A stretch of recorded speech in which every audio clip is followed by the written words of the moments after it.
Vitamin D की अहमियत पर मैंने बहुत सी वीडियोस में बात की है कि यह आपको क्यों लेना चाहिए और लोगों में इसकी कमी क्यों होती है। तो मुझे अब एक ऑपोजिट वीडियो बनानी थी कि कब विटामिन डी नहीं लेना चाहिए, क्योंकि हर रूल का एक एक्सेप्शन ज़रूर होता है। इसके साथ मैं ये भी ज़रूर कहूँगा कि मेरी नज़र में विटामिन डी सबसे इंपॉर्टेंट न्यूट्रिएंट है, क्योंकि इसे डाइट से लेना बहुत मुश्किल है, बिल्कुल ना के बराबर है। और आजकल लोग पहले की तरह धूप में भी नहीं बैठते, तो उनको सूरज की रोशनी से भी ये नहीं मिलता। और अगर विटामिन डी की कमी हो जाए तो इसके कॉन्सिक्वेंसेस इम्यून सिस्टम के लिए, बोन्स के लिए, जॉइंट्स के लिए और बैक पेन समेत बहुत ही सीरियस हो सकते हैं। मगर फिर भी कुछ ऐसी कंडीशंस हैं जिनमें आपको विटामिन डी नहीं लेना चाहिए। अगर आप ज्यादा विटामिन डी ले रहे हैं तो इसका बस एक ही साइड इफेक्ट है, हाइपर कैल्सीमिया, यानी कि ब्लड में कैल्शियम ज्यादा हो जाना। क्योंकि विटामिन डी की मौजूदगी में इंटेस्टाइन में कैल्शियम की एब्जॉर्प्शन 20 गुना बढ़ जाती है। तो जब ब्लड में कैल्शियम ज्यादा जमा हो जाता है तो ये किडनी के लिए प्रॉब्लम बन सकता है, किडनी स्टोन्स का रिस्क बढ़ जाता है। इसे हाइपर कैल्सीमिया कहते हैं। हाइपर मतलब ज्यादा, कैल्सीमिया कैल्शियम। हाइपर कैल्सीमिया के कुछ और सिम्टम्स भी हैं, जैसे बोन पेन,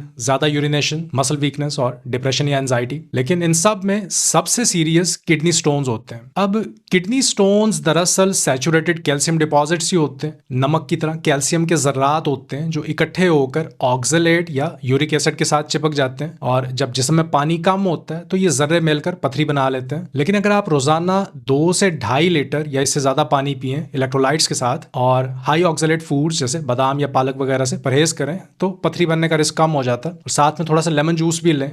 लेमन जूस से आपको सिट्रेट मिलता है, तो ये रिस्क बहुत ज़्यादा कम हो सकता है। और दूसरी बात जो मैं कहना चाहता हूँ ये है कि ये जो कंडीशंस मैं डिस्कस करने वाला हूँ इनमें आम तौर पे विटामिन डी की कमी होती है, मगर बाज़ औक़ात विटामिन डी नहीं लेना होता हाइपर कैल्सीमिया की वजह से। तो इस पे आप अपने डॉक्टर के साथ मिलकर काम कर सकते हैं। कुछ डॉक्टर्स फिर भी आपको विटामिन डी देते हैं ब्लड में कैल्शियम का लेवल मॉनिटर करने के लिए, जो कि एक स्मार्ट तरीका है। मिसाल के तौर पे पहली कंडीशन है सार्कोइडोसिस। इस कंडीशन में लंग्स, स्किन और लिम्फ नोड्स अफेक्ट होते हैं और कभी कभी दूसरे ऑर्गन्स भी मुतासिर होते हैं। इसमें कुछ इम्यून सेल्स होते हैं जो लंग्स में फंस जाते हैं और किसी जरासीम या किसी फॉरेन बॉडी को इनकैप्सुलेट कर लेते हैं। छोटी छोटी गांठें बन जाती हैं। ये एक्चुअली बॉडी का अपना डिफेंस रिस्पॉन्स होता है। किसी जरासीम या फॉरेन बॉडी के गिर्द ये सेल्स घेरा बना लेते हैं ताकि ये यहाँ से बाहर ना निकले और बाकी ऑर्गन्स को नुकसान ना पहुंचाए। लेकिन इनमें भी 100% केसेस में हाइपर कैल्सीमिया नहीं देखा गया। 4 से 7% केसेस में ही होता है, तो बहुत ही लो परसेंटेज है। लेकिन अगर आपको ये कंडीशन है और आप विटामिन डी ले रहे हैं तो ये एक चीज है जिसे चेक करना चाहिए। ओके जी, अब अगली कंडीशन है प्राइमरी हाइपरथायरॉयडिज्म।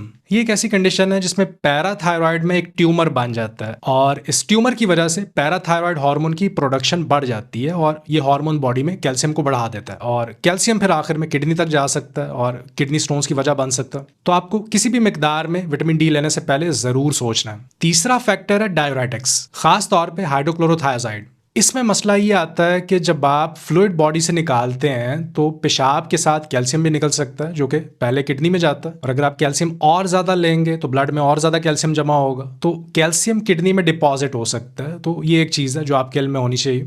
चौथे नंबर पर कैंसर्स की कुछ टाइप्स ऐसी होती हैं जिनमें हाइपर कैल्सीमिया पैदा हो सकता है।